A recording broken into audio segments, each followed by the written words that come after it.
Hello and welcome to Viewpoint. I'm me in Beaumont. Okay, so yesterday the Speaker of the House of Commons in the United Kingdom resigned. I covered that yesterday. Today, though, we're going back to this MP's expenses scandal. I've looked back on everything that was claimed for by and the investigation that the Telegraph made, or what they discovered, let's put it that way, because I don't think they investigated as much as the information was handed to them.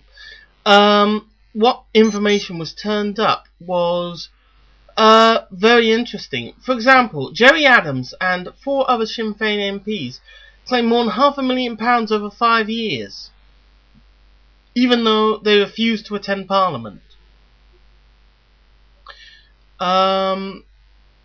John Austin claimed more than £10,000 for redecorating his London flat, which was 11 miles from his main home, before selling it for a profit. Margaret Beckett made a £600 claim for hanging baskets and pot plants. Tony Blair remortgaged his constituency home and claimed almost a third of the interest around the time he was buying another property in London. Gordon Brown, the current Prime Minister, he did a house swap which let him claim thousands. David Cameron, the Conservatives do not get off lightly either. He claimed for mortgage interest payments, utility bills as well. He will repay the only maintenance bill that he has claimed, which is £600 for the removal of wisteria from a chimney.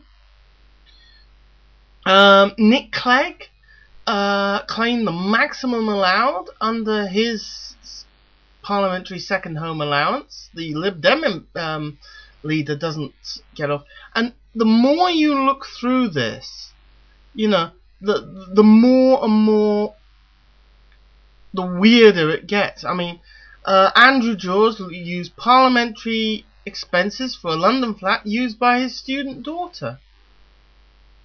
He also claimed hundreds of pounds for hotel stays with his wife. Going on down the line, Nick Harvey had to be reminded twice by parliamentary officials to submit receipts with his expenses claims. Further on down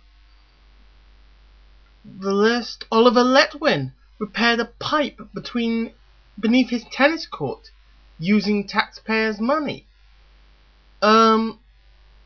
Francis Maud claimed £35,000 in 2 years for mortgage interest payments on a London flat. Michael Martin, who resigned yesterday, used taxpayers' money to pay for chauffeur-driven cars to his local job centre and Celtic's football ground.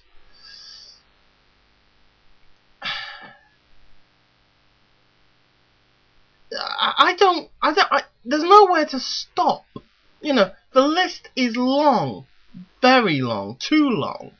And all of these, Alex Salmond, SNP party leader, and now, of course, First Minister for Scotland, he claimed £400 per month for food when the Commons was not even sitting. It goes beyond belief. It really does. One that even stands out in amongst all of these is Sir Nicholas Winterton, the Conservative MP, and his wife Anne. They claim more than £80,000 for a London flat that, get this, is owned by a trust controlled by their children. David Willetts, the Conservatives' choice for Skills Minister, needed help changing light bulbs. He claimed for light bulbs. Derek Wyatt billed 75 pence for Scotch eggs. the craziness of this whole expenses situation crosses party lines like nothing I have ever seen before. Nothing in politics has ever been so broad and so damaging at a single stroke, which is why Michael Martin's resignation will not clear the air at all. In fact, if anything, it's only going to make the situation tougher for those who have claimed, and that includes all three main party leaders, the First Minister of Scotland. You know, this is not an easy matter.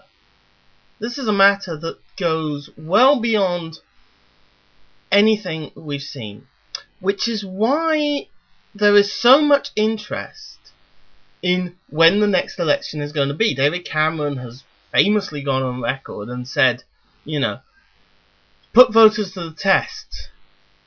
Let's have a new election. Right, like it's actually going to benefit him. The Conservatives are just as guilty in this as Labour are. Just as guilty as Sinn Féin. Just as guilty as the Liberal Democrats, as the SNP, as everybody is.